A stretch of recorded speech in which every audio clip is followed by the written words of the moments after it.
एक ऐसा कमजोर बच्चा जिसके पास कोई भी मैजिकल पावर्स नहीं है और ना ही कोई क्लास है, यानी कि ये बच्चा सच में काफी कमजोर है, पर फिर भी इसके सामने जो भी मुसीबतें आती हैं ये उन सभी का सामना करता है और काफी स्ट्रांग बन जाता है। कहानी की शुरुआत में हम एक फैमिली को देखते हैं जो कि आपस में बैठे हुए बातें कर रहे होते हैं और आज ये लोग काफी खुश है क्योंकि आज ही इस बात का फैसला होने वाला है कि इनके बच्चे के पास कौन सी क्लास है। और ये छोटी बच्ची भी अपने भाई को लेकर काफी खुश होती है, यहाँ तक कि उसके पेरेंट्स भी अपने बच्चे को लेकर काफी नर्वस होते हैं। उसकी मम्मी कहती है कि हाँ, मैं भी अपने बेटे को लेकर काफी नर्वस हूँ, मैं नहीं जानती कि आज क्या होगा। अरे हाँ, मुझे अपने छोटे भाई के ऊपर पूरा भरोसा है, उसकी क्लास काफी अच्छी होगी। जिसके बाद हमें क्लास के बारे में बताया जाता है जो कि एक गॉडेस की तरफ से दी जाती है और जब भी कोई बच्चा 10 साल का हो जाता है तो गॉडेस उसे एक क्लास देती है और इसी से ही ये बात डिसाइड होती है कि वो बच्चे आगे चलकर क्या करने वाले हैं, यानी कि कौन सा बिजनेस अपनाने वाले हैं, आई मीन कौन सा काम। अब ये सारे के सारे बच्चे अपने पेरेंट्स के साथ एक चर्च में आ जाते हैं क्योंकि आज ही वो दिन है जब इन सारे बच्चों को ये पता लगने वाला है कि वो आगे चलकर क्या करेंगे। सारे बच्चे एक एक करके आगे आओ और अब ये सारे बच्चे एक एक करके आगे आ रहे होते हैं और ये प्रिंस सभी को बताते हैं कि तुम आगे चलकर एक सुनार बनोगे, यानी कि मोटे पैसे कमाने वाले, और तुम एक लकड़हारे। ऐसे करते करते अब बारी आती है हमारे मेन प्रोटैगनिस्ट की और सारे लोग इसी को देखकर ये बातें कर रहे होते हैं कि ये तो स्वॉर्ड मास्टर और एक मेज का बेटा है, तो इसकी क्लास काफी ज्यादा होगी, यानी कि काफी अपर लेवल की। जैसे ही वो आगे जाता है तो ये पृष्ठ उसके सर पर हाथ रखकर ये कहते हैं, ये बात काफी अजीब है कि मैं तुम्हारी क्लास पढ़ नहीं पा रहा हूँ। अरे हाँ, मैं भी ये जानता हूँ क्योंकि मुझे भी कुछ महसूस नहीं हो रहा है। ये सुनते ही सारे लोग काफी शॉक्ड हो जाते हैं क्योंकि इस बच्चे की मॉम और डैड काफी स्ट्रांग है, तो इस बच्चे की कोई भी क्लास महसूस क्यों नहीं हो रही है। यहीं से हमारा सीन चेंज हो जाता है जहाँ पर ये बच्चा अपने घर पर आ जाता है और वैसे इस बच्चे का नाम है एरर, जो कि अपनी मॉम और डैड के सामने स्वॉर्ड की प्रैक्टिस कर रहा होता है। उसके मॉम और डैड उसे काफी दिलासा दे रहे होते हैं, तुम्हारे साथ जो कुछ भी हुआ है उसे भूल जाओ, बस घर छोड़कर भागना मत। अरे हाँ, मैं ऐसा नहीं करूंगा, मैं कोई छोटा बच्चा थोड़ी हूँ। अब उसकी बड़ी बहन भी यहाँ पर आ जाती है, अरे भाई चिंता मत करो, मैं हमेशा ही तुम्हारे साथ हूँ। अरे हाँ, मैं जानता हूँ। एरल अपने पास्ट के बारे में बताना शुरू करता है कि जब वो छोटा बच्चा था तभी से वो अपनी मॉम के साथ प्रैक्टिस कर रहा है और उसकी मॉम काफी ज्यादा स्ट्रांग थी और वो उसे काफी जोर से मारा करती थी, जिससे एरर पता नहीं कहाँ उड़कर चला जाता था और उसकी मॉम उसे ढूंढती रह जाती थी। प्रेजेंट में वो इन सभी को ये बता रहा होता है कि वो क्लास में बिल्कुल भी बिलीव नहीं करता और ये सारी चीजें उसके लिए यूजलेस है। मैं बिना क्लास के भी काफी अच्छा सोर्समैन बन सकता हूँ और उसके लिए मुझे अपनी स्किल्स पर काफी मेहनत करनी होगी क्योंकि मैं स्किल्स पर बिलीव करता हूँ, ना कि क्लास पर। ये सुनते ही उसके फैमिली वाले काफी खुश हो जाते हैं कि उनका बच्चा काफी समझदार हो चुका है, जिसके बाद वो दोबारा से प्रैक्टिस करने के लिए चला जाता है। फिर हम दो बच्चों को देखते हैं जो कि स्वॉर्ड प्रैक्टिस कर रहे होते हैं और ये दोनों बच्चे ही काफी खुश हैं। एक बच्चा ये कहता है कि जब से हमें हमारी क्लास मिली है तो हमारी बॉडी काफी हल्की हो चुकी है और हमें ये स्वॉर्ड चलाने में काफी आसानी हो रही है। ऐसा लगता है कि हमारी बॉडी अपने आप ही मूव कर रही है। अब वो ये नोटिस करते हैं कि एरर भी यहाँ पर आ चुका है। अरे ओए, ये तो वही बच्चा है जिसके पास कोई भी क्लास नहीं है। तो क्या हुआ, अगर मेरे पास कोई भी क्लास नहीं है तब भी मैं तुमसे काफी अच्छा सोचमैन हूँ। हाँ फिर बेटे आजा, अब देखते हैं कौन जीतता है। आगे बढ़ने से पहले हमें एक और चीज के बारे में बताया जाता है जो कि है ब्लेसिंग्स, और ये ब्लेसिंग्स गॉडेस से हमें मिलती हैं। एरल ये बताता है कि जब भी हम छोटे होते हैं तो गॉडेस हमें ये ब्लेसिंग्स देती हैं जिससे हम किसी भी अटैक से काफी आराम से बच सकते हैं और उसकी पावर्स को भी अब्सॉर्ब कर पाते हैं। लेकिन अगर सामने वाले का अटैक काफी जोर से लगा हो तो ये ब्लेसिंग भी टूट सकती है और तुम्हें काफी हार्म हो सकता है। अब इन दोनों के बीच में एक फ्रेंडली बैटल स्टार्ट हो जाती है जहाँ पर एरर इस बंदे के ऊपर काफी भारी पड़ रहा होता है और इसे ये समझ आ जाता है कि वो एरर से जीत नहीं पाएगा। तभी वो चिल्लाता है और उसका दूसरा दोस्त भी मैदान में कूद जाता है, पर एरल काफी आराम से इन दोनों को सबक सिखा देता है, यानी कि इन दोनों को ही हरा देता है। ओए, तुमने हमारे साथ चीटिंग की है, जब हमारा ध्यान यहाँ पर नहीं था तो तुमने हमारे ऊपर अटैक किया। तुम दोनों ही ये फालतू की बकवास करना बंद करो। अगर तुम दोनों हार चुके हो तो इसे एक्सेप्ट क्यों नहीं कर लेते। जैसे ये दोनों बच्चे पीछे मुड़कर देखते हैं तो यहाँ पर एक और बच्चा खड़ा हुआ होता है जिसको देखकर ये दोनों बच्चे ही काफी शॉक्ड हो जाते हैं। एक बच्चा ये कहता है, अरे यार ये तो वही है। अब ये लड़का आगे आ जाता है और एरल से ये कहता है, तुम सच में काफी स्ट्रांग हो, क्या तुम मेरे साथ एक ड्यूअल करने के लिए तैयार हो। एरल भी इस चीज के लिए मान जाता है क्योंकि वो भी पीछे हटने वालों में से नहीं है। एरल उसे कहता है कि मैं तुम्हारे डैड के बारे में जानता हूँ, वो हमेशा ही मेरी मॉम से हेल्प मांगने के लिए आते हैं। और ये सुनते इस बच्चे को काफी गुस्सा आ जाता है। मैं ये बात जानता हूँ कि मेरे डैड काफी स्ट्रांग है, पर उन्हें वो दर्जा नहीं मिला जो कि तुम्हारी माँ को मिला है और मुझे इस बात से काफी चिढ़ है। ये सारी ही तुम्हारी माँ की गलती है। अबे ओए, मेरी माँ को रिस्पेक्ट इसीलिए मिलती है क्योंकि वो काफी स्ट्रांग है, तो तुम्हें इससे क्या दिक्कत है। मुझे ये सारी बकवास नहीं सुननी, मैं बस तुमसे लड़ने के लिए रेडी हूँ। अगर तुम स्वॉर्ड प्रिंसेस के लड़के हो तो तुम्हारे अंदर काफी टैलेंट होगा, तो आ जाओ मैदान में। तो चलो फिर मैं भी अपनी माँ के लिए फाइट करूंगा। अब अगले सीन में इन दोनों के बीच में एक डुएल स्टार्ट हो जाता है जहाँ पर एरल इस बच्चे को काफी अच्छी टक्कर दे रहा होता है। ये बच्चा भी उसे देखकर शॉक्ड हो जाता है कि सच में ये तो काफी स्ट्रांग है और इसकी स्किल्स भी काफी कमाल की हैं। एरल भी इस बात को जानता है कि सामने वाला ओपोनेंट इतना भी कमजोर नहीं है, पर मेरे पास काफी सारी ओपनिंग्स हैं तो मैं इसे काफी आराम से हरा सकता हूँ। जैसे ही एरल उसके ऊपर अटैक करता है तो वो इस अटैक को काफी आराम से डॉज करके एरल के ऊपर एक जोरदार अटैक करता है जिससे वो पीछे जाकर गिरता है। तुमने ऐसा कैसे किया, एक साथ 2 अटैक्स। अब वो चलते हुए उसके पास आता है और अपनी सोर्ड को उसके सामने रखकर ये कहता है कि तुम इस फाइट को हार चुके हो और मैंने एक साथ 2 स्लैशेस किए। और एरल इस बात को लेकर काफी परेशान होता है कि ये इंसान एक साथ 2 स्लैशेस कॉन्शियस कैसे कर सकता है। यहीं से हमारा सीन चेंज हो जाता है, जहाँ पर उसकी बहनों से उठाने का काफी ट्राई कर रही होती है, पर वो अपनी बहन को देखकर दोबारा से सो जाता है। मेरे पास तुम्हें उठाने का एक और तरीका है, तो चलो मैं तुम्हें किस करती हूँ। अबे ओए साइड हो जा। ये क्या कर रही है? 7वीं फेज। ये दोनों ऐसे ही मस्ती कर रहे होते हैं और फिर हम इसकी मॉम को दिखाया जाता है, जिन्होंने इन दोनों के लिए खाना लगा दिया है। तो चलो खाना रेडी है। नाश्ता करते हुए उसकी बहन एरल से कहती है कि आज तुम फिर से ट्रेनिंग करने के लिए जाने वाले हो। अरे हाँ, मैं जा रहा हूँ। अरे वाह, सच में तुम कमाल के हो।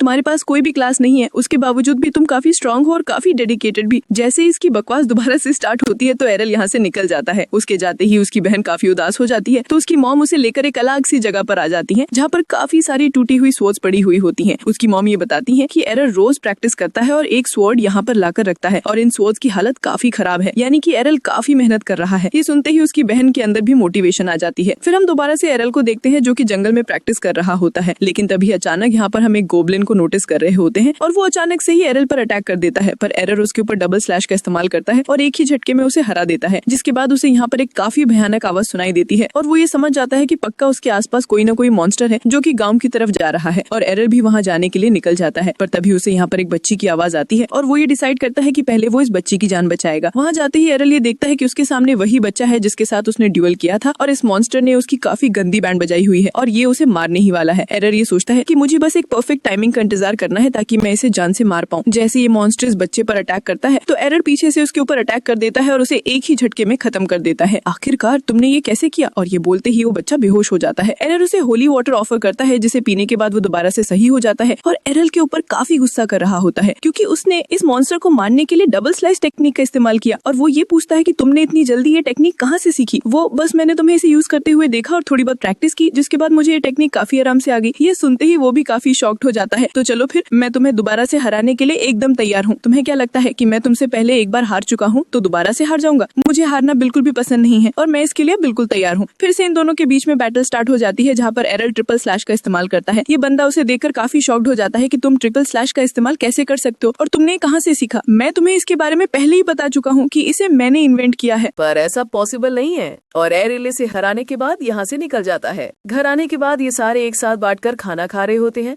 और उसी बंदे के बारे में बातें कर रहे होते हैं जिसे एरल ने कुछ टाइम पहले हराया है।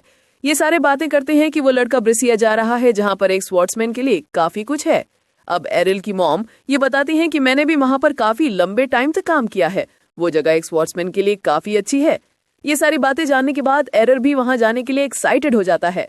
अब अगले सीन में हम एक कार्ट को देखते हैं जिसके अंदर काफी सारे बंदे बैठकर कहीं पर जा रहे होते हैं और जो बंदा इस कार्ट को चला रहा होता है वो ये कहता है कि तुम सारे ध्यान दो, हम काफी जल्दी ब्रिसिया पहुंचने वाले हैं। यानी कि ये सारे लोग ब्रिसिया जा रहे हैं। अब ये सारे ऐसे ही बातें कर रहे होते हैं। ये लड़की एक बंदे से ये पूछती है कि तुम वहां पर क्यों जा रहे हो? वो ये बताता है कि मैं एक स्वॉर्ड्समैन हूँ और मैं वहां पर इसलिए जा रहा हूँ क्योंकि इसे सिटी ऑफ स्वॉर्ड्स कहा जाता है, तो मेरा वहां पर जाना बनता है। ये लड़की कहती है कि वो भी एक ड्यूअल स्वॉर्ड्समैन है और काफी अच्छी तलवारबाजी जानती है। ये सुनते ही वो आदमी भी अपनी तारीफों की पुल बांधने शुरू कर देता है। ये लड़की उसे कहती है कि चलो एक काम करते हैं, हम दोनों टीम अप कर लेते हैं। अरे क्या टीम अप, वो भी तुमसे? मैं तुम्हारे साथ टीम अप नहीं कर सकता क्योंकि तुम काफी छोटे छोटे कपड़े पहनती हो। अब ऐसे ही इन दोनों के बीच में बहस स्टार्ट हो जाती है।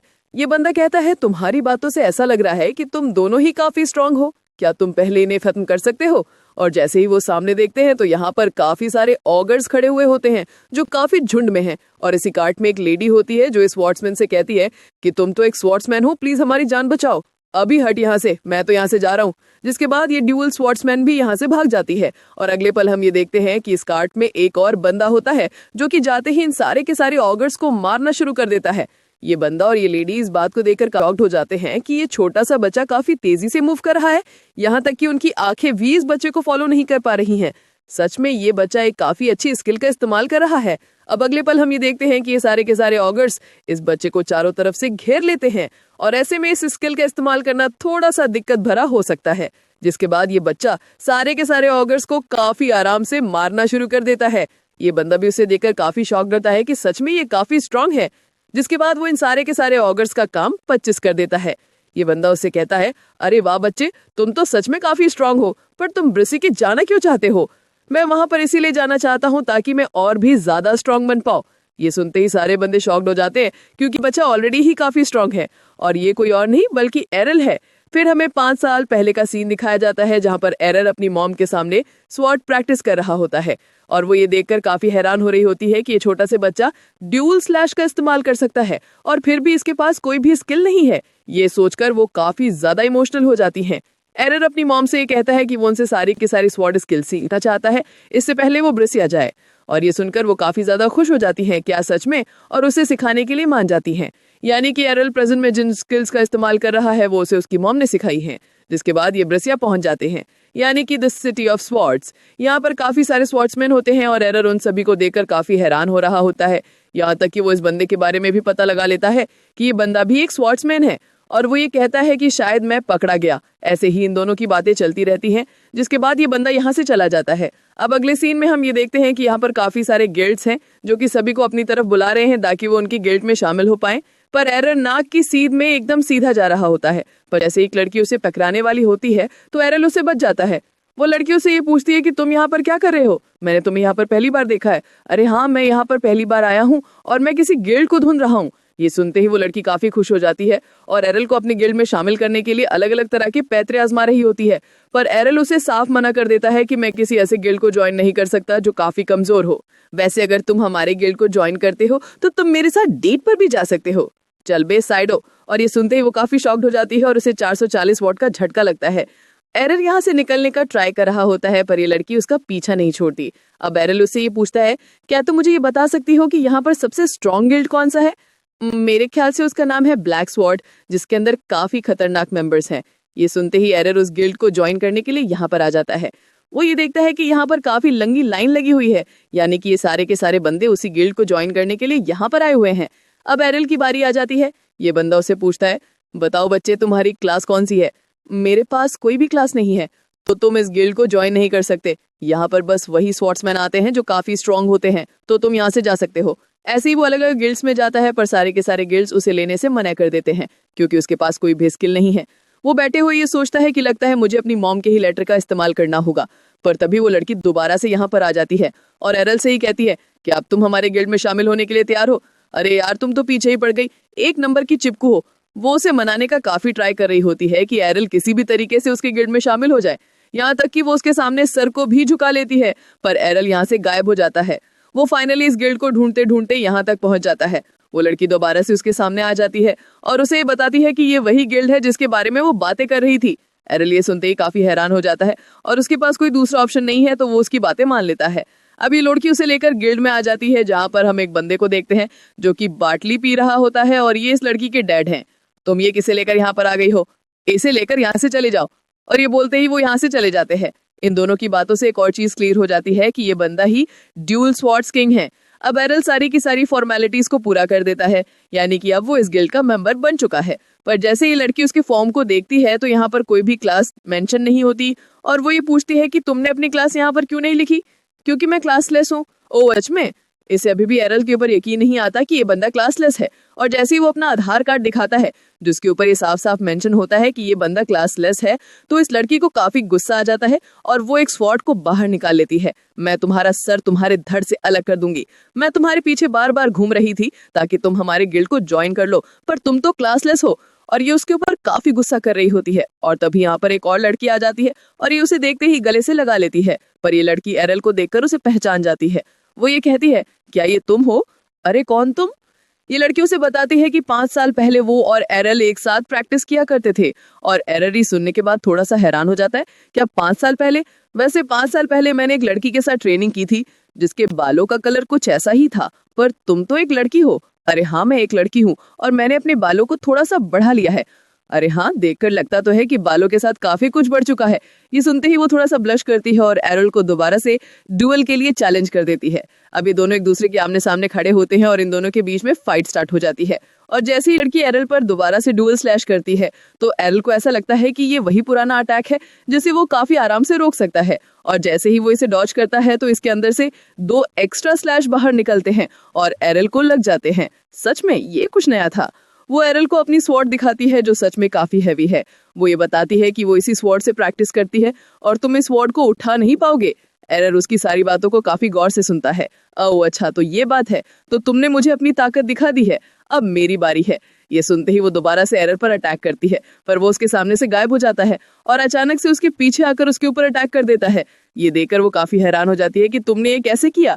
एरर उसे बताता है कि वो एक आफ्टर इमेज का इस्तेमाल कर रहा था और मैं तुमसे काफी आगे जा चुका हूँ, तो तुम मुझे मार नहीं सकती। अब वो एक एक करके उसके सारे के सारे अटैक्स को काफी आराम से डॉज कर रहा होता है, जिसको देखकर ये काफी हैरान हो जाती है कि इसकी स्पीड सच में काफी तेज है।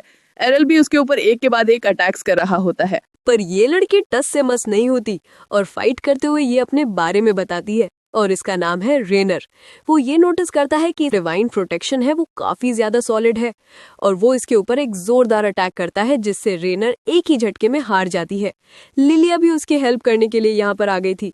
एरल उसे कहता है कि भले तुम मुझसे हार गई, पर तुम पहले से काफी स्ट्रांग हो चुकी हो। ये सुनते ही रेनर यहाँ से भाग जाती है। अब पता नहीं इसे क्या हुआ। अब अगले सीन में हम ये देखते हैं कि केरल ने फाइनली इस गिल्ड को जॉय कर लिया है और लिलिया इसे काफी खुश हो रही होती है। केरल उसे ये पूछता है कि तुमने मुझसे पहले कहा था कि तुम्हारा गिल्ड पहले काफी स्ट्रांग था, तो अब ये कमजोर क्यों हो चुका है।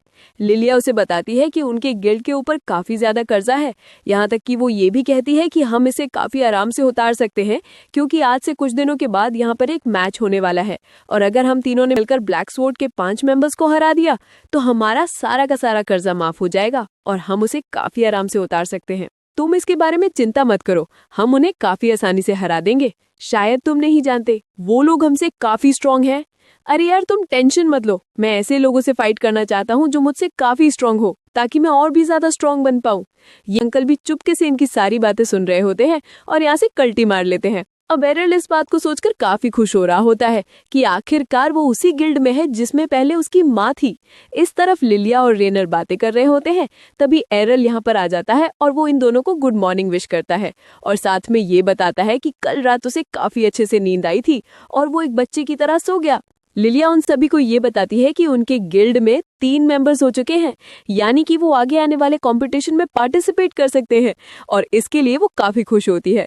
केरल उससे पूछता है क्या इसमें पार्टिसिपेट करके हम इतने पैसे कमा सकते हैं कि हमारी सारी जरूरतें पूरी हो जाए। अरे हाँ, इसमें हमें काफी सारे पैसे मिलने वाले हैं, जिससे हमारा सारा का सारा कर्जा माफ हो जाएगा, यानी कि एकदम नील बटाटा सन्नाटा।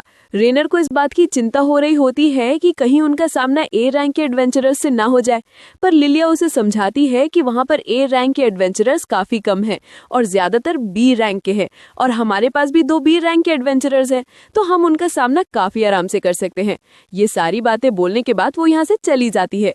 अब ये दोनों आपस में बातें कर रहे होते हैं और एरर उससे कहता है कि तुम्हारी डिवाइन प्रोटेक्शन काफी ज्यादा है और मुझे भी काफी स्ट्रांग बनना है ताकि मेरी भी डिवाइन प्रोटेक्शन काफी स्ट्रांग हो जाए। क्या तुम मेरी हेल्प कर सकती हो? पर रेनर इस चीज के लिए मना कर रही होती है, क्योंकि डिवाइन प्रोटेक्शन गॉडेस की तरफ से दी जाती है और तुम उसे खुद ही बिल्ड नहीं कर पाओगे। पर एरर उसे समझाने का काफी ट्राई करता है कि मैं एक क्लासलेस हूँ और मैं इतनी अच्छी स्वॉर्ड चलाना पहले ही सीख लिया है, तो मैं इसे भी बिल्ड कर सकता हूँ, प्लीज मेरी हेल्प करो। और वो इसके लिए मान जाती है। अब एरल उसे कहता है तुम्हारे पास जो हेवी स्वॉर्ड है, तुम्हें मुझे उससे हिट करना है। और रेनर को ऐसा लग रहा होता है कि ये काफी अजीब है, क्योंकि उसके दिमाग में कुछ अलग ही ख्याल चल रहे होते हैं और वो इसके लिए साफ मना कर देती है कि मैं ऐसा नहीं करूंगी। जिसके बाद ये दोनों प्रैक्टिस करने के लिए आ जाते हैं और एरर इसकी स्वॉर्ड को काफी आराम से स्विंग कर रहा होता है। रेनर ये सारा कुछ देखकर काफी शॉक्ड हो जाती है, क्योंकि ये स्वॉर्ड सच में काफी हैवी है। अब एरर उसकी स्वॉर्ड को वापस कर देता है और उससे ये कहता है कि चलो अब शुरू हो जाओ, और वो अपने काम पर लग जाती है। तभी अचानक से लिलिया यहाँ पर भागती हुई आती है और इन सभी को ये बताती है कि उन सभी की फाइट ब्लैक ब्लेड से होने वाली है, जिसके अंदर सारे के सारे ए रैंक के मेंबर्स हैं। और ये सुनने के बाद वो दोनों भी काफी हैरान हो जाते हैं, क्योंकि ब्लैक ब्लेड काफी खतरनाक लोग हैं। रेनर, जिसे हम आगे चलकर रायना कहने वाले हैं, उसकी ये सुनते ही काफी ज्यादा फट जाती है। तुम सच में मजाक कर रही हो ना? अरे नहीं, ये कुछ भी मजाक नहीं है, मैं एकदम सच बोल रही हूँ। पर इससे कोई भी फर्क नहीं पड़ता, हम उन्हें हरा देंगे। पीछे मैरल को देखते हैं, जिसकी हालत काफी गंदी हो चुकी है और लिलिया को ऐसा लगता है कि रायना उसकी काफी गंदी बैंड बजा रही है। अब यहीं से हमारी कहानी शिफ्ट हो जाती है, जहां पर हमें उस दिन का सीन दिखाया जाता है जहां पर ये टूर्नामेंट होने वाला है। यहाँ पर काफी सारे स्वर्ड्समैन इकट्ठे हो चुके हैं और ये सारी बातें कर रहे होते हैं कि आज का ये मैच पुरानी गिल्ड और आज के न्यू गिल्ड के बीच में होने वाला है, यानी कि ड्रैगन फैंग और आज के ब्लैक ब्लेड के बीच में। इसी बीच हम दो छपरियों को देखते हैं जो कि यहाँ पर बैट लगा रहे होते हैं। तुम्हें क्या लगता है कि आज कौन जीतेगा? अरे वही ब्लैक ब्लेड, क्योंकि वही सबसे स्ट्रांग है। लिलिया को ये सुनते ही काफी गुस्सा आ जाता है और वो इनके ऊपर गुस्सा करने वाली होती है, पर वो अपना रास्ता चेंज कर लेती है और इरल पर काफी गुस्सा करती है। लगता है ये लड़की पागल हो चुकी है, ये मेरे पीछे क्यों है? लिलिया यहाँ पर बैट लगाने का ट्राई कर रही होती है ताकि वो भी यहाँ से मोटे पैसे कमा सके, पर तभी अचानक से यहाँ पर एक बंदा आ जाता है और वो इन सभी को देखकर ही कहता है, तुम्हें क्या लगता है कि तुम हमें हरा सकते हो? और ये बंदा कोई और नहीं बल्कि ब्लैक गिल्ड का मास्टर है जिसका नाम है जॉर्ज। लिलिया को उसकी बातें सुनते ही काफी गुस्सा आ जाता है और वो उसके ऊपर काफी गुस्से से बातें कर रही होती है। ओए तुम यहाँ से निकल जाओ और हम तुम्हें हराने वाले हैं, तो जाओ यहाँ से। यहीं से हमारे सीन चेंज हो जाता है और हम आ जाते हैं बैटल अरीना में, जहां पर ये मैच स्टार्ट होने वाला है और एरल मैदान में आ जाता है। और जैसे ही सभी को ये पता लगता है कि एरल क्लासलेस है तो सारे लोग ये सुनते ही काफी शॉक्ड हो जाते हैं, क्योंकि उसके सामने एक काफी खतरनाक ओपोनेंट खड़ा हुआ है जिसको हराना काफी मुश्किल है। ये बंदा जो एरर के सामने खड़ा हुआ होता है वो एक ए रैंक का एडवेंचरर है और वो काफी स्ट्रांग है। मैं तुम्हें अभी भी मौका दे रहा हूं, अगर तुम्हें यहाँ से भागना है तो तुम भाग सकते हो, वरना मैं तुम्हारी काफी गंदी तरह से चटनी बनाने वाला हूं। एरल उसकी बातों को काफी गौर से सुन रहा होता है, पर तभी अचानक हम ये देखते हैं कि जैसे ये मैच स्टार्ट होता है तो ये बंदा अपनी स्वॉर्ड को एरर की छाती के आर पार कर देता है और काफी खुश हो रहा होता है। पर तभी एरर उसकी आंखों के सामने से गायब हो जाता है, यानी कि ये एक आफ्टर इमेज थी। ये बंदा उसे हिट करने का बार बार ट्राई कर रहा होता है, पर एरर उससे काफी आराम से बच जाता है। और तभी वो ये देखता है कि उसके सामने दो दो शैडोज हैं, पर तभी वो ये देखता है कि उसके पीछे एक और शैडो है और ये देखकर उसकी काफी ज्यादा फट जाती है कि ये बंदा तीन तीन शैडोज को कैसे बना सकता है। ये इन तीनों ही इमेजेस को काटने का ट्राई करता है, पर इनमें से कोई भी रियल एरल नहीं होता। वो अचानक से ही इसके पीछे आ जाता है और एक ही झटके में इसे नॉकआउट कर देता है और इसे इस बात पे बिलीव नहीं होता कि एरल ने ऐसा कैसे किया, यानी कि उसने तीन शैडोज कैसे बनाई। और तभी ये अनाउंसमेंट होती है कि ड्रैगन फैंग की तरफ से एरल इस मैच को जीत चुका है। और ये सुनते ही सारे लोग काफी शॉक्ड हो जाते हैं, क्योंकि ये बंदा एक क्लासलेस है और इसने इतने खतरनाक ओपोनेंट को काफी आराम से हरा दिया। पर यहाँ पर बैठे हुए किसी भी बंदे को इस बात पे यकीन ही नहीं आता कि एरल एक क्लासलेस है। और तभी इस मैच को बीच में रोक दिया जाता है और सभी को एरर का कार्ड दिखाया जाता है, जिसके ऊपर यह साफ साफ मेंशन था कि एरल एक क्लासलेस है। और सारे बंदे इसके ऊपर बिलीव कर लेते हैं। जिसके बाद यहाँ पर ए रंग के अलग अलग बंदे आते हैं और एरल उन सभी को काफी आराम से मार रहा होता है। ये दोनों भी उसे देखकर काफी हैरान हो जाते हैं कि एरल सच में काफी स्ट्रांग है और उसके सामने शायद ही कोई टिक पाएगा। लिलिया इस बात से काफी खुश है कि एरल ने ब्लैक ब्लेड के 3 बंदों को हरा दिया है और अब बस 2 और बंदे बाकी है। और वो ये कहती है कि बस 2 और। तभी ब्लैक ब्लेड की तरफ से चौथा बंदा भी मैदान में आ जाता है और वो एरल के ऊपर बार बार अटैक्स कर रहा होता है। और ये बंदा दिखने में काफी स्ट्रांग है जो एरल के ऊपर बार बार अटैक्स कर रहा होता है। अरे ओए बच्चे, ज्यादा बचने का ट्राई मत करो क्योंकि तुम हारने वाले हो। इस बंदे को इस बात के ऊपर भी यकीन नहीं होता कि एरल क्लासलेस है, क्योंकि वो सच में काफी स्ट्रांग है और उसे हराना इतना भी आसान नहीं है। और इसके बाद वो एरल के ऊपर एक के बाद एक अटैक्स करता है, पर एरल उसके सारे अटैक्स को काफी आराम से डॉज कर रहा होता है। पर वो इसके अटैक से काफी परेशान हो जाता है, क्योंकि ये बंदा भी काफी स्ट्रांग है। ये बंदा जैसे एरल पर अटैक करता है तो एरर उसकी स्किल को कॉपी कर लेता है और उल्टा ही उसके ऊपर इस्तेमाल करता है, जिसको देखकर ये बंदा भी काफी हैरान हो जाता है कि तुम इतनी जल्दी इस स्किल का इस्तेमाल कैसे कर सकते हो, तुमने तो ये अभी अभी देखी है। जिसके बाद एरर इसकी शील्ड को उठा लेता है और यहाँ तक कि इसके सारे के सारे मूव्स और अटैक्स को कॉपी करना शुरू कर देता है। आखिर में वो इस बंदे के मूव्स को अपने अटैक्स के साथ कंबाइन करके इस बंदे को भी काफी आराम से नॉकआउट कर देता है। और अब बारी आ चुकी है मैदान में 5वें बंदे के साथ फाइट करने की। और ये बंदा दिखने में एक सुमुराई लग रहा होता है जिसके पास एक कटाना भी है। एरल ये सोचता है अगर वो इसके ज्यादा पास गया तो वो इसे हार्म भी कर सकता है। और लिलिया ये कहती है कि हमें इस बात से कोई भी फर्क नहीं पड़ता, हमारा एरल उसे हरा देगा, बस उसे चीयर करो। अरे ओए बच्चे, क्या तुम मुझसे हारने के लिए तैयार हो? अरे अंकल, इतनी भी जल्दी क्या है, अभी तो मैंने शुरू किया है। जिसके बाद एरल अपनी पोजीशन को ले लेता है। मैं ये बात जानता हूँ कि तुम मुझसे डिस्टेंस बना रही हो ताकि मैं तुम्हारे ऊपर अटैक ना कर पाऊं। तुम सच में काफी चालाक हो। अगले पल ये एरल के ऊपर कटाना से अटैक करता है और इसको देखकर ऐसा लगता है कि उसने एरल की गर्दन को उड़ा दिया है, पर एरल उसके सामने से गायब हो जाता है और अचानक से उसके पीछे आ जाता है। सच में ये इम्पॉसिबल है, ये बच्चा भी मेरे सामने था। इसी मौके का फायदा उठाकर एरल उसके ऊपर मल्टीपल स्ट्राइक्स करता है, जिससे ये बंदा आराम से नॉकआउट हो जाता है। रैना और बाकी सब ये देखकर काफी हैरान हो जाते हैं, क्योंकि ऐसा करना इम्पॉसिबल है। जिसके बाद ये अनाउंसमेंट होती है कि फाइनली एरर इस फाइट को जीत चुका है। और यहाँ पर बैठे हुए सारे लोग काफी गुस्सा हो जाते हैं, क्योंकि उन्होंने ब्लैक ब्लेड के ऊपर काफी पैसे लगाए होते हैं और वो सारे के सारे पैसे डूब चुके हैं। लीलिया और रैना भी काफी खुश हो जाती है। अब लीलिया भागते उसके पास आती है और जैसे उसे हक करने वाली होती है तो एरल सामने से हट जाता है और वो नीचे गिर जाती है। मुझे माफ करना, मुझे तुम्हारे अंदर अपनी बहन नजर आती है तो मैं तुमसे दूर रहता हूँ। रैना भी उसे हक करने के लिए यहाँ पर आ जाती है और एरल उसे कहता है कि मैं तुम्हें हक कर सकता हूँ, पर तुम्हें ये आर्मर हटाना होगा ताकि मुझे भी कुछ फील हो। जॉर्ज को भी काफी गुस्सा आ रहा होता है कि मैं इस क्लासलेस बच्चे को छोड़ने वाला नहीं हूँ, मैं इससे बदला जरूर लूंगा। जिसके बाद ये सारे एक साथ बैठकर पार्टी कर रहे होते हैं, क्योंकि इन्होंने अभी अभी एक मैच को जीता है। और यहाँ पर लीलिया सच में ड्रिंक कर रही होती है। एरल उसे पूछता है क्या तुम इतनी बड़ी हो चुकी हो कि तुम ड्रिंक कर पाओ? अरे हाँ, मैं ये कर सकती हूँ, मैं काफी बड़ी हो चुकी हूँ। लेकिन वही रैना आराम से बैठी हुई जूस पी रही होती है। पर लीलिया बार बार एरल को परेशान कर रही होती है, प्लीज तुम मुझसे शादी कर लो। अरे मैं तुमसे शादी नहीं कर सकता, मैंने तुमसे पहले ही मना कर दिया है। लेकिन अब भी वो उसका पीछा नहीं छोड़ती और उसे बार बार परेशान कर रही होती है। एरल उसे साफ मना कर देता है कि उसे ऐसी लड़कियां पसंद नहीं है, उसे तो बस वो लड़कियां पसंद आती हैं जो कि रैना के जैसी हो। और वो ये सुनते काफी शॉक्ड हो जाती है। क्या मैं? रैना उससे पूछती है कि मेरे पास ऐसा क्या है कि तुम मेरे पसंद करते हो? तुम्हारे पास ऐसा काफी कुछ है जो कि बाकियों में नहीं है। लीलिया ये सुनते ही थोड़ी सी परेशान हो जाती है। मुझे ऐसा लगता है कि इस लड़की को अपनी सामान का सही से इस्तेमाल करना नहीं आता। तभी लिया के दिमाग की बत्ती जल जाती है और वो ईरल के काफी पास आकर उसे मसाज देने का ट्राई करती है, जिसको देखकर रैना काफी गुस्सा हो जाती है। तुम ये क्या कर रही हो? मैं इसे कुछ भी करूं, तुम्हें उससे क्या मतलब?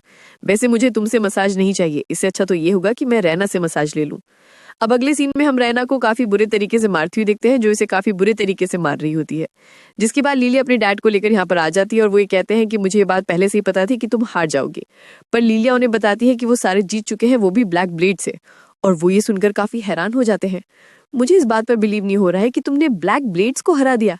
शायद उन्होंने तुम्हारे सामने बच्चे भेजे होंगे। लीलिया उनसे कहती है कि वो सारे के सारे लोग एक ग्रेड के थे। जिसके बाद वो नीचे एरल के पास आ जाते हैं।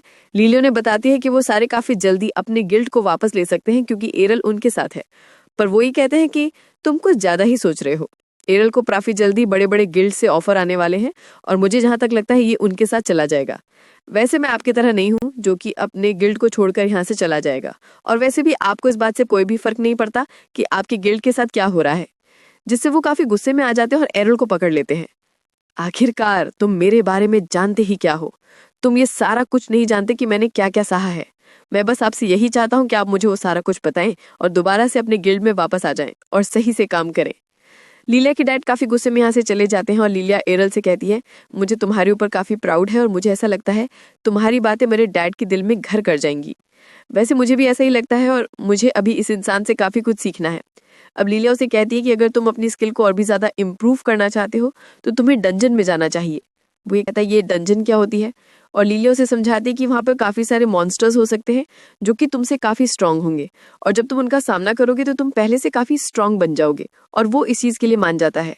लीलिया उसे एक फॉर्म देती है, पर कैरल उसे फाड़ देता है। रैना उसे पूछती है कि तुमने ऐसा क्यों किया? अरे इसने मुझे मैरिज प्रपोजल का फॉर्म दिया था ताकि मैं उसके ऊपर साइन कर दूं। लीलिया उसे कहती है कि ये तो बस मजाक था। अच्छा मजाक तो ये ले, ये रहा मजाक। अब अगले सीन में हम ब्लैक ब्लेड की लीडर को देखते हैं, जो एक बंदे से बात कर रहा होता है और ये सारे उन्हीं बच्चों के बारे में बातें कर रहे हैं। वो ये कहता है कि कल ये सारे एक डंजन में जाने वाले हैं, तो ऐसा भी हो सकता है कि कल वापस लौटकर ना आए। अब अगली सुबह जैसे उसकी आंखें खुलती हैं, वो ये देखता है कि लीलिया उसके सामने बैठी हुई है और वो ये कहती है कि मैं बस यहाँ पर तुम्हें उठाने के लिए आई थी, और कैरल उसे बांधकर यहाँ से निकल जाता है। जिसके बाद ये सारे एडवेंचर गिल्ड में आ जाते हैं और लीलिया उसे सारा कुछ एक्सप्लेन कर रही होती है कि यहाँ पर सभी के रैंक डिसाइड किए जाते हैं और उसी के हिसाब से उसे डंजन में टेलीपोर्ट किया जाता है। वो ये भी कहती है कि वो रैना दोनों अलग अलग फ्लोर्स पर हैं। एरल ये कहता है कि मैं भी उसी फ्लोर पर जाना चाहता हूँ जहाँ पर रहना है, पर लीलिया उसे मना कर देती है कि ऐसा नहीं होता और वो उसके साथ चिपक कर जाने के लिए तैयार हो जाती है। पर एरल उसे कहता है कि रैना भी हमारे साथ जाएगी। जैसे ही सारे डंजन में आते हैं तो उनके सामने 2 गार्ड्स आ जाते हैं और एरल उन्हें मारने का ट्राई करता है, पर ये सारे मरते नहीं हैं। रैना उसे बताती है कि ये सारे एक रोबोट के जैसे हैं, अगर तुम इन्हें मार भी दोगे तब भी ये चलते रहेंगे। एरल उसे कहता है कि तो चलो फिर मैं इनके पैर ही काट देता हूँ, जिसके बाद वो इसके पैरों को काट देता है और वो चल नहीं पाता। लीलिया और रैना ने भी अपना काम काफी अच्छे से कर लिया है। लीलिया काफी थक जाती है। हाँ शू, चलो मैंने इसे मार ही दिया। जब ये सारी बातें कर रहे होते तभी अचानक से यहाँ पर एक बंदा आता है और वो ये कहता है कि प्लीज मेरी जान बचा लो, मैं फंस चुका हूँ। ये सारे उसके पास जाते हैं और उसे ये पता करते हैं कि आखिरकार उसके साथ क्या हुआ है। और वो ये बताता है कि मैं गलती से एक रूम में फंस गया था जहाँ पर एक काफी गंदा ट्रैप था और इसीलिए मेरे साथ ये सारा कुछ हुआ। ये उन सभी से कहता है कि वो सारी इसकी हेल्प करें क्योंकि अब भी उसके दोस्त वहां पर फंसे हुए हैं। पर वो ये कहते हैं कि इसमें हमारा क्या फायदा? क्या फायदा? तुम अब भी इसमें फायदा ढूंढ रही हो? प्लीज हमारी हेल्प कर दो। और भाई ये कोई और नहीं बल्कि लीलिया होती है जो कि अपने फायदे की बात कर रही होती है। अगर मेरा इसमें फायदा है तभी मैं तुम्हारी हेल्प करूंगी, वरना निकलो यहाँ से। ये बंदा उसे कन्विंस करने की काफी ट्राई करता है पर लीलिया उसकी बातें नहीं मानती। फिर थक हार कर वो लीलिया को काफी सारे पैसे दे देता है।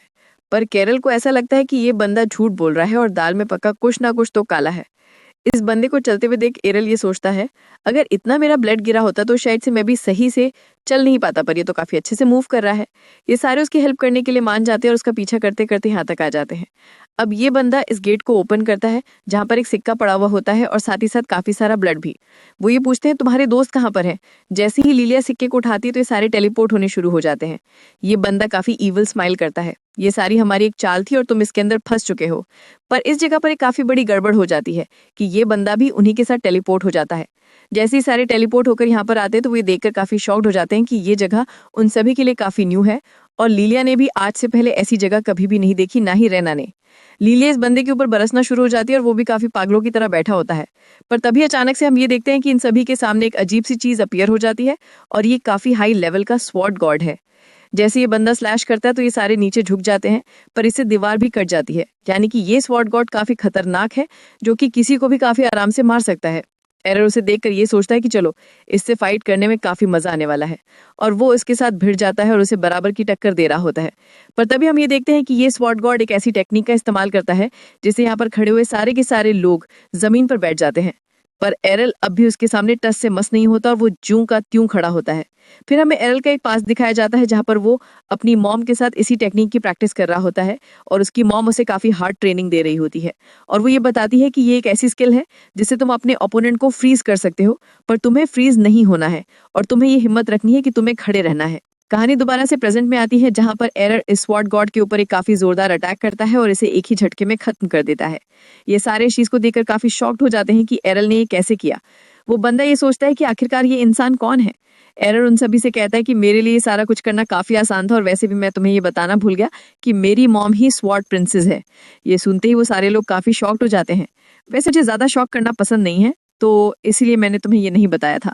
ये सारे ऐसी बातें कर रहे होते हैं तभी अचानक से यहाँ पर एक पोर्टल ओपन हो जाता है, यानी कि एक गेट जिससे ये यहाँ से बाहर जा सकते हैं। पर ये बंदा यहाँ से जाने से मना कर रहा होता है। लीलिया उसे कहती है कि तुम भी हमारे साथ आ सकते हो, पर मैंने तो तुम्हें फंसाया था तो मैं यहाँ से कैसे जाऊँ, वो भी तुम्हारे साथ। ऐसी कोई भी बात नहीं है, एरल को यहाँ पर काफी मजा आया तो तुम भी हमारे साथ चलो। बाहर ये सारे छपरी बात कर रहे थे कि उन्होंने उन तीनों को काफी आराम से फंसा दिया और साथ में अपने एक बंदे को भी। और ये सारी बातें लीलिया के डैड भी सुन लेते हैं। तभी यहाँ पर ब्लैक ब्लेड का लीडर आ जाता है और वो ये कहता है कि मुझे ये बताते हुए काफी दुख हो रहा है कि तुम्हारे सारे के सारे बच्चे डंजन में गए थे और शायद से वो सारे मारे भी गए। इससे वो काफी गुस्से में ये क्या बकवास कर रहे हो, तुमने मेरा पहले ही एक हाथ ले लिया, क्या तुम अब भी शांत नहीं हो। तभी अचानक से वो सारे बच्चे यहाँ पर आ जाते हैं और काफी खुश होते हैं जैसे उन्हें काफी मजा आया हो। लीलिया के डैड उसे देखते ही गले से लगा लेते हैं और जैसे ही लीलिया ब्लैक ब्लेड के लीडर को यहाँ पर देखती है तो वो ये कहती है कि मैं इस बारे में काफी अच्छे से जानती हूँ कि ये सारा कुछ तुमने ही किया था, तो हम तुम्हें छोड़ने वाले नहीं हैं। अब ये बंदा काफी गुस्से में अपने रूम में आ जाता है। ऐसा कैसे हो सकता है, वो बच्चा इतना स्ट्रांग कैसे है कि वो किसी को भी डिफीट कर पा रहा है, आखिरकार वो कौन है। तभी पीछे एक स्वॉर्ड से आवाज आती है कि तुम जो भी चाहते हो वो मैं तुम्हें दे सकती हूँ, तो आओ मुझे अपनाओ और वो सारा कुछ पालो जो तुम चाहते हो। लीलिया एक फॉर्म को देखकर काफी परेशान हो रही होती है क्योंकि स्वॉर्ड गॉड टूर्नामेंट का फॉर्म आउट हो चुका है और इसके अंदर साफ साफ लिखा हुआ है कि कौन कौन से नाम इसके अंदर पार्टिसिपेट करने वाले हैं और ये सारे ही नाम काफी बड़े होते हैं जिससे वो काफी परेशान होती है। तभी एरल भी यहाँ पर आ जाता है और रायना उससे कहती है कि मुझे ऐसा लगता है कि ये टूर्नामेंट और भी ज्यादा खतरनाक होने वाला है। लिलिया उसे कहती है कि मुझे ऐसा लगता है कि हमारा स्वॉर्ड गॉड बनने का सपना अधूरा रह जाएगा। एरल कहता है कि इस बात से कोई भी फर्क नहीं पड़ता, जो जितना ज्यादा स्ट्रांग होगा वो उतना ही आगे जाएगा। अरे ओए, ये कैसी बातें कर रहे हो? तुम मुझे सपोर्ट कर रहे हो या डिमोटिवेट? रायना प्रे करना शुरू करती है। इरल उससे पूछता है क्या तुम अपने डैड को याद कर रही हो? और वो अपने डैड को याद करते हुए काफी अजीब अजीब सी हरकतें कर रही होती है और साथ में इरल के ऊपर भी गुस्सा हो जाती है। तुम ये क्या बातें कर रहे हो? मुझे प्रे करने दो। लिलिया सारी की सारी जिम्मेदारियां इरल के ऊपर डाल देती है और वो ये कहती है कि जब भी हम मुसीबत में होंगे तो मुझे ऐसा लगता है कि तुम हमारी हेल्प करने के लिए आ जाओगे। तभी उसके डैड यहाँ पर आ जाते हैं और वो उससे कहते हैं कि तुम्हें भी काफी स्ट्रांग बनना होगा और स्ट्रांग बनने के साथ साथ जब तुम्हारे सामने मुसीबतें आएंगी जिनका तुम सामना नहीं कर सकती तो तुम्हें वहां से भाग जाना है। लिलिया के जाते ही एरल और उसके डैड बातें कर रहे होते हैं। उसके डैड ये कहते हैं कि मैं इस बात को जानता हूँ कि मैं काफी लेट हो चुका हूँ, पर मैं अब भी शुरू कर सकता हूँ। यहीं से हमारी कहानी चेंज हो जाती है और स्वॉर्ड गॉड टूर्नामेंट भी स्टार्ट हो चुका है, जहाँ पर हमें काफी सारी फाइट्स दिखाई जाती हैं, यानी कि शुरू में ही फाइट स्टार्ट हो चुकी हैं। इसी बीच हमें लिलिया का भी मैच दिखाया जाता है, जो कि इस बंदे से काफी ज्यादा डर रही होती है और वो इससे हार जाती है और इसीलिए वो काफी उदास भी है। इरल उसके पास आकर उसका मजाक बनाने का ट्राई करता है, पर लिलिया उसके ऊपर ही गुस्सा हो जाती है और वो उसे समझाती है कि अब बस एक ही मैच बाकी है और तुम उसे हराकर फाइनल में जा सकते हो। फिर हम उसके ओपोनेंट को देखते हैं और एरल ये सोचते हैं कि मैंने उस नाइट को काफी आराम से हरा दिया, पर मैं इसके बारे में नहीं जानता कि इसके पास कौन सी स्किल है। अगले सीन में ये दोनों एक दूसरे के आमने सामने खड़े होते हैं और ये लड़की एरल से ये कहती है कि मैं ये बात जानती हूँ कि तुम्हारे पास कोई भी स्किल नहीं है, तो अगर तुम हार जाते हो तो बाद में कोई भी बहाना मत बनाना। तभी मैच स्टार्ट हो जाता है, जहाँ पर ये लड़की एरल के ऊपर काफी सारी फायर बॉल से अटैक करती है, पर एरल उसके सारे अटैक्स को काफी आराम से डॉज कर रहा होता है और वो उसके ऊपर अपनी स्वॉर्ड से भी अटैक करता है, पर ये लड़की उस अटैक को काफी आराम से काउंटर कर लेती है। ये लड़की इस बात को लेकर काफी घमंड में होती है कि एरल उसे कभी भी हरा नहीं सकता क्योंकि उसके पास कोई भी स्किल ही नहीं है। इरल ये सोचता है कि इससे लड़ना काफी मुश्किल हो सकता है, चाहे वो क्लोज कॉम्बैट हो या फिर लॉन्ग रेंज। अब ये लड़की काफी गुस्से में आ जाती है और अपनी स्वॉर्ड को पूरी तरह से फायर में कन्वर्ट कर देती है और एरल के ऊपर एक के बाद एक ताबड़तोड़ अटैक्स कर रही होती है और इन अटैक्स की इंटेंसिटी काफी ज्यादा थी, तो इसको ऐसा लगता है कि वो एरल से काफी आराम से जीत सकती है। पर कुछ टाइम के बाद हम ये देखते हैं कि एरल एक जगह पर खड़े हुए उसके सारे के सारे अटैक्स को काफी आराम से काउंटर कर रहा होता है और उसके ऊपर एक भी अटैक टच नहीं होता। इससे वो लड़की काफी गुस्से में आ जाती है, तुम मेरी ऐसी बेइज्जती नहीं कर सकते। तभी एरल उसके ऊपर डबल स्लैश करता है और अचानक से उसके पीछे आ जाता है और एक ही झटके में उसे नॉकआउट कर देता है। फिर हमें कुछ टाइम बाद का सीन दिखाया जाता है, जहाँ पर लिलिया अपने डैड को उठाने का ट्राई कर रही होती है ताकि वो फाइनल का मैच देखने के लिए जा सके, पर वो जाने से मना कर रहे होते हैं। मुझे तो ऐसा लगता है कि आप जॉर्ज से काफी डर रहे हो। ऐसा कुछ भी नहीं है, मेरा बस मन नहीं है, इसलिए मैं जाना नहीं चाहता। लेकिन वो उन्हें अपने साथ ले जाने के लिए मना लेती है और ये दोनों ही हंसते हुए आगे जा रहे होते हैं। इस तरफ रायना इस टूर्नामेंट को लेकर काफी नर्वस होती है। तभी कैरल उसके पास आता है और उसे समझाने का ट्राई करता है, पर वो ये कहती है कि ये वाला टूर्नामेंट इस सिटी का सबसे बड़ा टूर्नामेंट है, तो नर्वस होना जाहिर सी बात है। तभी अचानक से ये अनाउंसमेंट होती है कि अगला मैच स्टार्ट होने वाला है और ये मैच जॉर्ज और एरल के बीच में है। रायना भी उसे जाते हुए ऑल द बेस्ट कहती है, जिसके बाद एरल मैदान में आ जाता है, पर ये सारे लोग जॉर्ज को देखकर काफी शॉक्ड हो जाते हैं क्योंकि वो दिखने में काफी अजीब लग रहा होता है। तभी लिलिया के डैड उसकी स्वॉर्ड को नोटिस करते हैं और वो एरल को पहले ही वार्न कर देते हैं कि ये एक तरह की डीमन स्वॉर्ड है, तो तुम्हें इससे बच के रहना होगा। अरे वाह, तुम्हारी नजरें तो काफी पारखी हैं, तुमने इसे काफी जल्दी पहचान लिया। लिलिया के डैड ये सारी कहानी सुनाते हैं कि पहले इस स्वॉर्ड को डीमंस को मारने के लिए बनाया गया था, लेकिन बाद में ये स्वॉर्ड अपने आप ही डीमन बन गई और इसे जंजीरों से बांध कर रखा गया था। वो स्वॉर्ड ये कहती है, अब मैं आजाद हो चुकी हूँ, तो मुझे उन सभी से बदला लेना है जिसने मेरे साथ ऐसा किया और जॉर्ज ने मुझे आजाद करने में काफी महत्वपूर्ण भूमिका निभाई है, तो मैं इसके साथ हूँ। जैसे ही जॉर्ज इन सभी को इस स्वॉर्ड का नाम बताता है तो सारे लोग ये सुनते ही काफी चौंक जाते हैं और यहाँ पर बैठे हुए सारे के सारे लोग यहाँ से भागना शुरू कर देते हैं और पूरे एरिना में भगदड़ मच जाती है। ये देखकर स्वॉर्ड अपनी पावर्स का इस्तेमाल करती है, जिससे वो चारों तरफ एक बैरियर को क्रिएट कर देती है और सारे लोग इस बैरियर में ट्रैप हो जाते हैं। इस स्वॉर्ड को सभी को परेशान करने में काफी मजा आ रहा होता है। फिर हम एरल को देखते हैं, जो कि अब भी उसके सामने टस से मस नहीं हुआ है, लेकिन फाइट करने से पहले ही ये दोनों आपस में वार्तालाप कर रहे होते हैं। जॉर्ज ये कहता है कि तुम्हें क्या लगता है कि स्वॉर्ड गॉड जैसा कोई होता भी है? ऐसा आजकल कोई भी नहीं है, ये सारी बस अफवाहें हैं और आज टाइम में ऐसा कोई भी नहीं है जो मुझे डिफीट कर पाए। एरल उसे कहता है कि मैं तुम्हें काफी सारी चीजें क्लियर कर देता हूँ कि स्वॉर्ड गॉड अब भी जिंदा है और वो मेरी मॉम है। वैसे मैं एक स्वॉर्ड गॉड नहीं हूँ, लेकिन फिर भी मैं तुम्हें काफी आराम से खत्म कर सकता हूँ। जिसके बाद इन दोनों के बीच में फाइट स्टार्ट हो जाती है और एरल की स्पीड सच में काफी ज्यादा होती है। जॉर्ज को ऐसा लगता है कि ये तो स्वॉर्ड गॉड की तरह ही फाइट कर रहा है, पर इससे भी उसे घंटा फर्क नहीं पड़ता। अगले पल वो एरल के ऊपर एक जोरदार अटैक करता है और इसको देखकर ऐसा लगता है कि एरल सच में हार चुका है। और जॉर्ज काफी ईविल तरह से स्माइल करता है, शायद से तुम हार चुके हो और तुम्हारा कहना सब कुछ बेकार था। जॉर्ज की ये देखकर काफी ज्यादा फट जाती है कि एरल को इससे एक भी खरोच नहीं आती और वो काफी गुस्से में आकर एरल पर एक के बाद एक ताबड़तोड़ अटैक्स करना शुरू करता है। लेकिन एरल उसके सारे अटैक्स को काफी आराम से डॉज कर रहा होता है, जिसके बाद वो जॉर्ज के ऊपर एक काफी खतरनाक अटैक करता है, जिससे जॉर्ज की हालत काफी खराब हो जाती है। ये तो सच में स्वॉर्ड गॉड की तरह फाइट कर रहे हैं। इसकी स्किल्स तो काफी कमाल की है। जॉर्ज के कुछ करने से पहले ही एरल उसे हरा देता है।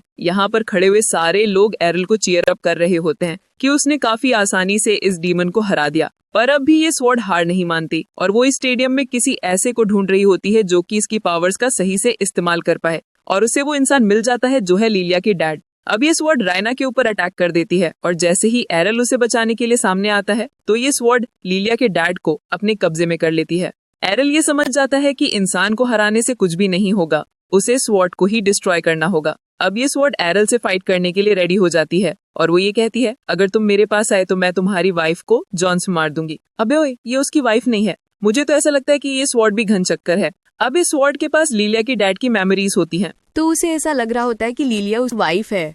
लिलिया को भी ये सारा कुछ देखकर ठंडे पसीने आ रहे होते हैं और वो इस बात से काफी डर रही होती है जो कि एरिल ने बोली है। वो ये कहता है, तो चलो फिर मैं तुम दोनों को ही जान से मार देता हूँ। अबे ओए, क्या कर रहा है ये? स्वॉर्ड कहती है, क्या तुम पागल हो जो अपनी वाइफ को ही जान से मारना चाहते हो? और इस तरफ लिलिया की फटकर 4 हो जाती है और वो एरिल से सारी माफिया मांग रही होती जो भी उसने पहले किया था। प्लीज मुझे माफ कर दो, मुझे बचा लो। मैंने तुमसे जो भी कहा था वो सारा कुछ झूठ था। मैं उसके लिए तुमसे माफी मांगती हूँ। ये बच्ची कुछ ज्यादा ही बकवास कर रही है, क्या मैं इसे जान से मार दूं? लिलिया के डैड अपने हाथ पर कंट्रोल करने का ट्राई करते हैं, जिससे उनकी ये पकड़ ढीली हो जाती है और लिलिया इससे बच जाती है। एरिल को भी इस बात का अंदाजा हो जाता है कि उसके डैड इस सोर्ड से अंदर ही अंदर फाइट कर रहे हैं। मैं तुमसे इतनी जल्दी हार नहीं सकता। मुझे अभी ही अपनी जिम्मेदारियों के बारे में पता लगा है, तो मैं इनसे मुंह नहीं मोड़ सकता। ये बोलते ही वो इस स्वॉर्ड को उसकी तरफ फेंकते हैं और वो भी अपनी टेक्निक से इस स्वॉर्ड के टुकड़े टुकड़े कर देता है, यानी कि इसका काम 25 हो जाता है और ये स्वॉर्ड पूरी तरह से खत्म हो जाती है। इस स्वॉर्ड के खत्म होते ही यहाँ पर लगा हुआ बैरियर भी खत्म हो जाता है और सारे लोग काफी खुश हैं कि एरिल ने उस डीमन को और साथ में उस स्वॉर्ड को हरा दिया है, जिससे एक हैप्पी एंडिंग हो जाती है।